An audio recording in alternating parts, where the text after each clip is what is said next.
Muchas gracias, señor presidente. Les pido silencio, por favor, a la sala.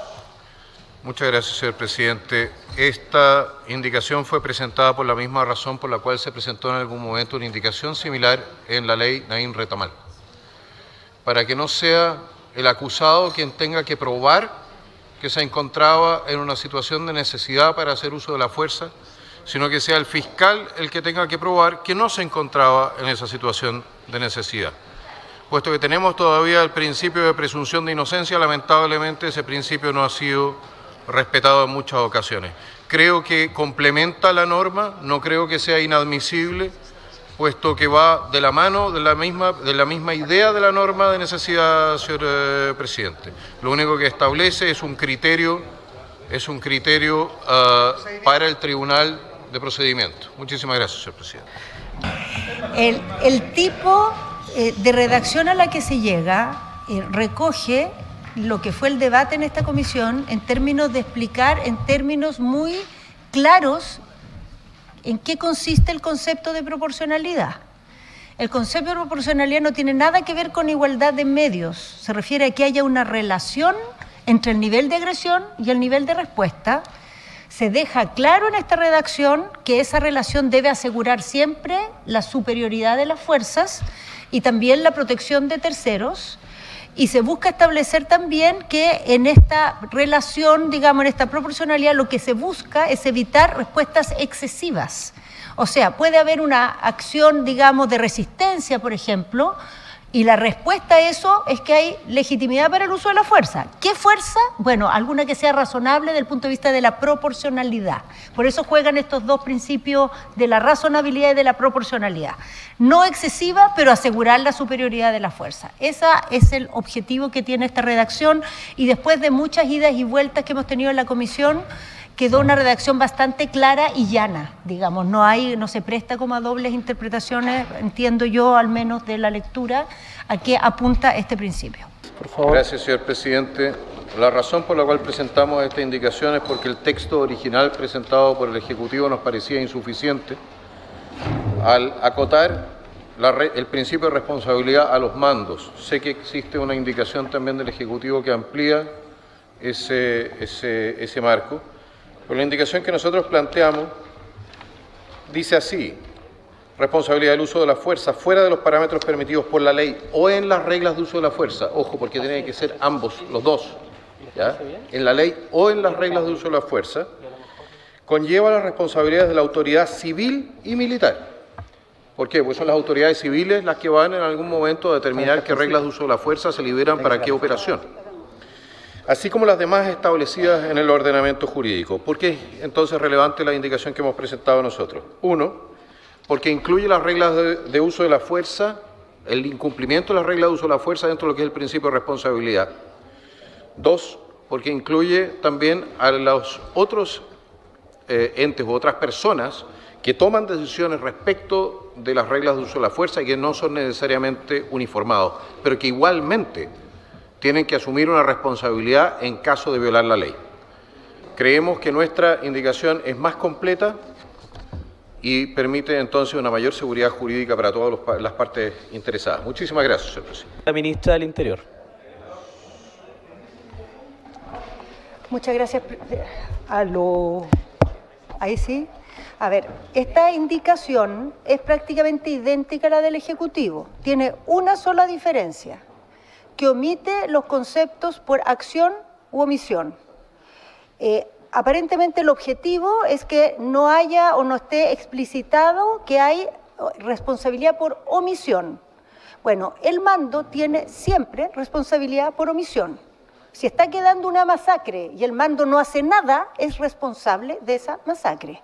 Entonces puede no votarse aquí la palabra omisión, pero que quede claro en la historia de la ley, porque ese es el principio de toda la ley penal: uno es responsable por acción y por omisión. Gracias, señor presidente. Creemos que nuestra definición es más completa y facilita a la Fiscalía o en su momento al Tribunal el poder determinar efectivamente hasta qué punto una actuación ha sido o no racional. Permítame entonces describir describirles la indicación. La indicación misma describe, ¿ya?, qué es un uso racional de la fuerza. Y dice, constituye un uso de la fuerza apreciando la realidad, conforme al lugar y contexto, magnitud de la agresión que se recibe y, muy importante, y considerando el cumplimiento del deber encomendado. Puesto que sin considerar el cumplimiento del deber encomendado, como lo teníamos en su momento en el texto del Ejecutivo, efectivamente no es dable o no es posible establecer si ha sido racional o no la decisión o el uso de la fuerza que se ha decidido en un momento determinado. Su examen no requiere igualdad de los medios empleados, ya sabemos, ni secuencialidad en su empleo, es decir, ya algo a lo cual hemos llegado todos a un acuerdo, creo, sino que una progresión del uso de la fuerza en la medida de las posibilidades, en la medida en que esto sea posible, estimados colegas. Creo que desde el punto de vista de la redacción está mejor que el texto original. Creo que recogemos con esta indicación la mayoría de las inquietudes que se habían presentado, incluso aquellas respecto de lo que sería forzar un uso progresivo de la fuerza, puesto que nos hacemos cargo de que aquí ese sería el ideal, pero no necesariamente es obligatorio. La racionalidad creo que queda razonablemente defendida con esta indicación. Muchísimas gracias, señor presidente. Respecto a la indicación en cuestión, este texto de que esta normativa no implica igualdad de medios es de autoridad del Ejecutivo y nosotros somos partidarios de ponerlo. Sin embargo, este texto tenía por objeto aclarar la forma en que se debía interpretar el principio de proporcionalidad que fue eliminado por la Comisión. Entonces, decir hoy día la racionalidad no implica igualdad de medios cuando ya no está la proporcionalidad, o sea, realmente perdió todo sentido esto. O sea, de hecho, ese fraseo surgió de las inquietudes que había en la oposición respecto a que se pudiera entender igualdad de medios. Ahora ya no hay por dónde entender igualdad de medios, porque ya la proporcionalidad no está en el texto. Ahora, ciertamente la Comisión lo puede aprobar igual, pero quiero señalar que esto era un antídoto contra una duda que ya no hay de dónde sacarla. Eso, presidente. Diputado Kaiser. Señor presidente, yo entiendo que existe buena voluntad de todas las partes. Entiendo también que nosotros estamos trabajando con lo que tenemos. Y esos son tribunales que han utilizado el concepto o el principio de proporcionalidad sistemáticamente en contra de los uniformados, que lo han utilizado de tal manera de poder perseguir a los uniformados.